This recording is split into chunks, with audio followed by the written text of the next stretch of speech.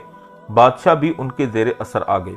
برہمنوں نے بادشاہ کا ایک فرض یہ بتلایا کہ وہ ان کے مقدس گروہ کی عزت کریں، اور عبادت و ادارہ داری بھی انہوں نے حاصل کر لی۔ الہامی زبان سمجھنے کی صلاحیت ان کے سوا کسی میں نہ تھی۔ ملکی عہدوں میں سے بڑے بڑے عہدوں پر ان برہمنوں نے قبضہ کر لیا۔ اس اقتدار کے حاصل کرنے کے لیے انہیں متعدد فرما رواؤں سے نبرد آزما بھی ہونا پڑا۔ کبھی انہوں نے چالاکی اور ہوشیاری سے کام لے کر اپنا یہ مقصد حاصل کیا۔ برہمنی اقتدار کے آغاز کی تاریخ بتلانا مشکل ہے۔ اس سلسلے میں سب سے بڑی دقت یہ ہے کہ ہم یقین کے ساتھ نہیں بتلا سکتے کہ بدھ مت کا آغاز کب سے ہوا۔ اس کی تاریخ تیسری قبل مسیح سے چھٹی قبل مسیح تک بتلائی جاتی ہے۔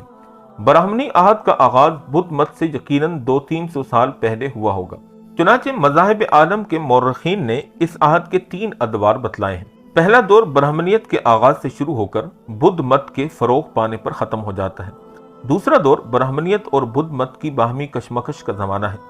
تیسرا دور برہمنی مذہب کا بدھ مت پر غلبہ پانے کے بعد کا عہد ہے۔ برہمن آریائی جو تھے وہ اپنے اقتدار اور طاقت کے نشے میں مدہوش تھے کہ اسی دوران انہیں کئی ایسی تحریکوں اور مذاہب کا سامنا کرنا پڑا کہ جن تحریکوں نے ان کے مذہبی غلبے اور طاقت اور قوت کو چیلنج کر دیا۔ چنانچہ انہی میں ایک اپنشد نام کی تحریک ہے۔ اپنشد کے لغوی معنی راز اور نیاز کی باتوں کے ہیں۔ 9ویں اور 8ویں صدی قبل مسیح میں ایک نئی روحانی زندگی کا آغاز ہوا، جس کے باعث برہمنوں کا اقتدار کم ہونا شروع ہو گیا۔ اپنشد کی تعلیمات کی روشنی میں جاری کی گئیں وہ تعلیمات کچھ ایسی تھیں کہ اپنشد فلسفیانہ کتابیں ہیں جو خاص طور پر تارک الدنیا لوگوں کے لیے تیار کی گئی تھیں، جن کا بیشتر حصہ مکالمہ کی صورت میں ہے۔ اپنشد کو ہم برہمنا کے زمیمہ کہہ سکتے ہیں۔ ایسے لوگ جن کا تعلق اعلیٰ ذات سے نہ تھا، انہوں نے دعویٰ کر دیا کہ وہ سرکاری پروہتوں سے زیادہ بلند مرتبے کے مالک ہیں، جس کے باعث برہمنا کے پیش کردہ تصورات میں ایک انقلاب سا پیدا ہو گیا۔ اپنشد میں اس قسم کے خیالات بہت ملتے ہیں، البتہ قدیم باتوں کی خاصی آمیزش بھی پائی جاتی ہے۔ اپنشد میں برہما کو تمام افراد کی انا بتلایا گیا ہے۔ وہی فی الحقیقت کامل انا اور انفرادی انا کا جز ہے، جس میں اور جس کی طرف تمام چیزیں راجع ہوتی ہیں۔ گویا برہما قوت اعلیٰ کے درجے پر فائز ہو گیا۔ دگ وید کا سب سے بڑا نقص قوت اعلیٰ کا فقدان کا ازالہ اس طرح کر دیا گیا۔ برہما کے متعلق یہ عقیدہ ہو گیا کہ وہ لوگوں کے دلوں اور کائنات کی ہر چیز میں موجود ہے۔ وہی ایک ہستی ایسی ہے جو غم و اندوہ سے بالاتر ہے، ورنہ دنیا کی تمام چیزیں رنج و الم کا شکار ہیں۔ برہمنا کو نہ تو موت کا اندیشہ ہے اور نہ بڑھاپے کا خوف۔ قدیم اپنشد کے باعث مذہب کی بڑی ترقی ہوئی۔ 8ویں صدی قبل مسیح کے بعد نئے اپنشد لکھے گئے، جن میں پہلی بار یوگ کا ذکر کیا گیا۔ وید عہد میں تپسیا کا طریقہ عام تھا، جس کے لفظی معنی گرمی کے ہیں، لیکن اصطلاح میں اپنے جسم کو فقر و فاقہ سے بالکل نکما بنا دینے کا نام ہے۔ رگ وید کے بھجن گانے کے لیے تپسیا کو ضرور قرار دیا جانے لگا۔ نیک اعمال لوگ اس کے ذریعے جنت کی خوشی حاصل کر سکتے تھے۔ اپنشد میں اس کی جگہ یوگ نے لے لی۔ لفظ یوگ یا یوج کے معنی گھوڑے سے ہل چلانے کے ہیں۔ اصطلاح میں دماغی قوتوں پر قابو پا لینے کا نام ہے، جس کے ذریعے انسان زمان و مکان کی قیود سے آزاد ہو جاتا ہے اور وہ نجات اور تکمیل ذات کے حصول کے قابل بن جاتا ہے۔ اپنشد میں یوگ کے طریقے نہایت تفصیلی وضاحت کے ساتھ بیان ہوئے ہیں۔ یوگ کے علاوہ اخلاقی قوانین بھی اپنشد میں مذکور ہیں، لیکن اخلاق کی حیثیت صرف وسیلہ یا واسطہ کسی ہے، یہ مقصود بالذات نہیں ہے۔ ان کے ذریعے انسان اس قابل ہو جاتا ہے کہ اپنی سفلی خواہشات پر قابو پا سکے اور مقصد اعلیٰ کے حصول میں جو رکاوٹیں ہوں ان کو دور کر سکے۔ ان اخلاقی قوانین کے علاوہ جسمانی ورزش اور ظاہری آداب کی بھی تلقین کی گئی ہے، جن میں بیٹھنے کا طریقہ، سانس پر قابو پانے کی مشق وغیرہ پر خاص طور پر زور دیا گیا ہے۔ جو شخص ان تمام لوازمات کو پورا کر لے وہی یوگ کی راہ پر قدم رکھ سکتا ہے۔ یوگ اور تپسیا میں بہت فرق ہے۔ تپس تعذیب نفس کا دوسرا نام ہے، جس کے ذریعے جسم کو لاغر اور کمزور کر دیا جاتا ہے، لیکن یوگ میں جسمانی قوا کو منظم اور مجتمع کرنے کی کوشش کی جاتی ہے تاکہ روحانی مدارج کے حصول میں کسی قسم کی دقت لاحق نہ ہو۔ یوگ کے ذریعے نجات حاصل ہوتی ہے اور نجات حاصل کرنے کے بعد انسان آواگون کے چکر سے نکل جاتا ہے۔ یہاں پر تپسیا یا یوگ کا لفظ آپ نے سنا۔ تپسیا اور یوگ کا لفظ ہندی زبان کے اندر بہت زیادہ مستعمل ہے اور آج کل ایک ٹیکنیک کا استعمال کیا جاتا ہے جس کو یوگا کہا جاتا ہے، اور قرین قیاس یہ معلوم ہوتا ہے کہ پوری اور دوسری دنیا میں ان سے فائدہ جنت میں داخلہ اور بار بار پیدا ہونے کے چکر سے محفوظ رہنا ہے۔ اپنشد میں قربانی کی اہمیت بالکل ختم ہو گئی، اب قربانی کی جگہ صرف اخلاق نے لے لی۔ کرم کا مفہوم یہ ہو گیا کہ موجودہ زندگی میں انسان جس قسم کے اعمال کا مرتکب ہوتا ہے اسی کے مطابق اگلا جنم لے گا۔ موجودہ زندگی کی مصیبتیں اور راحتیں سب کی سب گزشتہ جنم کے اعمال کا نتیجہ ہیں۔ انہی اعمال کا نتیجہ کے طور پر انسان ادنا یا اعلیٰ ذات میں حیوانات اور نباتات کی شکل میں پیدا ہوتا ہے۔ عمدہ افعال کی وجہ سے انسان جنت میں داخل ہو جاتا ہے اور اس کے بعد اس کو نیا جنم دیا جاتا ہے، یا براہ راست بغیر جنت میں داخل ہوئے وہ دوبارہ پیدا ہو جاتا ہے، لیکن اگر اعمال انتہائی خراب ہوں تو پھر اسے جہنم میں داخل کر دیا جاتا ہے۔ یہ فلسفہ اعمال اگرچہ عقلی معیار پر پورا نہیں اترتا، لیکن اس میں سب سے بڑی خوبی یہ ہے کہ بدقسمتی اور مصائب کا ذمہ دار خدا کو ٹھہرانے کے بجائے خود انسان کو اس کا ذمہ دار قرار دیا گیا۔ یہ ضرور ہے کہ جو شخص موجودہ زندگی میں نچلی ذات سے تعلق رکھتا ہے وہ خود نہیں جانتا کہ یہ سزا اس کے کس جرم یا جرائم کی پاداش میں دی گئی۔ کرم کے عقیدے کے ساتھ شمسار کے عقیدے نے جنم لیا۔ شمسار کا مادہ سر ہے، جس کے معنی ادھر ادھر بھاگنے کے ہیں۔ شمسار کے معنی اس دنیا میں بار بار آنے کے ہیں۔ انسان اس دنیا میں بار بار پیدا ہوتا رہتا ہے۔ اس چکر کو ختم کرنے کا واحد طریقہ یہ ہے کہ خود کو وہ کرم کے چکر سے آزاد کر لے، اور یہ چیز برہما کے ساتھ اتحاد کرنے سے حاصل ہو سکتی ہے، اور اس اتحاد کا انحصار برہما کی وید پر ہے، اور یہ وید داخلی تجربہ سے حاصل ہوتی ہے۔ اس طرح برہما کی معرفت کے ذریعے برہما کا ایک جز بن جاتا ہے، ممکن نہیں بتلایا گیا ہے۔ امید ہے کہ آپ کو آریائی مذہب، اس کی بنیادی کتابوں اور ان کے فلسفہ موت و حیات، اور اسی طرح آواگون یعنی مرنے کے بعد دوبارہ زندہ ہونا اور دوسری شکلوں میں بار بار جنم لینا، اس کے متعلق جان کر بہت کچھ نیا سیکھنے اور جاننے کو ملا ہوگا۔